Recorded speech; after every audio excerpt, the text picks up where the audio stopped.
আপনারা সবটাই শুনলেন যে আমরা এবার 6th টাইম, ষষ্ঠবার আমরা এবার কলকাতাতে করছি। এটা আমাদের সবারই জানা যে এটা এশিয়ার ওল্ডেস্ট টুর্নামেন্ট, সব থেকে প্রাচীনতম টুর্নামেন্ট এশিয়ার এবং ওয়ার্ল্ডের 3rd ওল্ডেস্ট।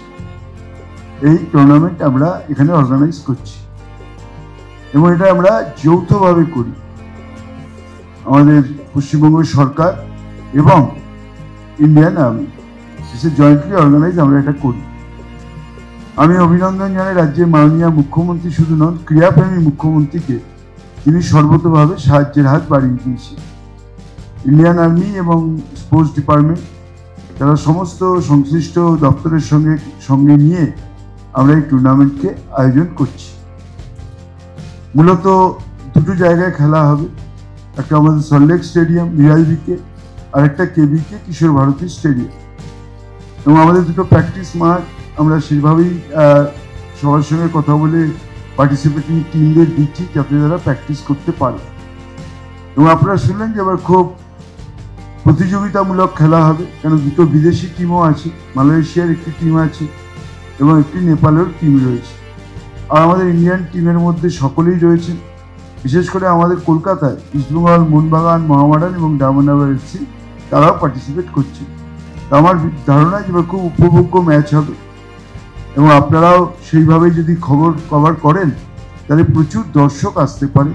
সেইটুকু আমি আপনাদের কাছে, সকলের কাছে অনুরোধ করব যে আপনারা যদি একটু খবরের কাগজে একটু জায়গা করে দেন ডুরান্ড কাপকে, তাহলে অনেক মানুষ জানতে পারে। আমরা অনেক নিউজ পেপারে দেখি যে ডুরান্ড কাপের কভারেজই হয় না। যদি একটু ডুরান্ড কাপের কভারেজ হয় তাহলে আমার মনে হয় এত কষ্ট করে ইন্ডিয়ান আর্মি এবং আমাদের government of West Bengal sports department আমরা যে টুর্নামেন্ট আয়োজন করছি সেটা অনেক সুন্দরভাবে করা সম্ভব হবে। কেন ফুটবলে খেলবে খেলোয়াড়েরা, কিন্তু তাদের উৎসাহিত করার জন্য দরকার দর্শক। ফলে দর্শক যদি মাঠে না আসে তাহলে কিন্তু সেই টুর্নামেন্টের খুব একটা জৌলুসটা খুব একটা বাড়ে না। ফলে আমি আপনাদের কাছে অনুরোধ করবো যে আপনারা একটু ভালো করে যদি দেখান, একটু লেখালেখি করেন, তাহলে কিন্তু দর্শকরা আসতে পারে। এবং অত্যন্ত আনন্দের যে আগামী 23 তারিখ আমাদের রাজ্যের মাননীয় মুখ্যমন্ত্রী, ক্রীড়াপ্রেমী মুখ্যমন্ত্রী, তিনি এই টুর্নামেন্টের উদ্বোধন করবেন সল্টলেক স্টেডিয়াম। ফলে আমি বলবো সবাইকে যে আপনারা সবাই আসুন।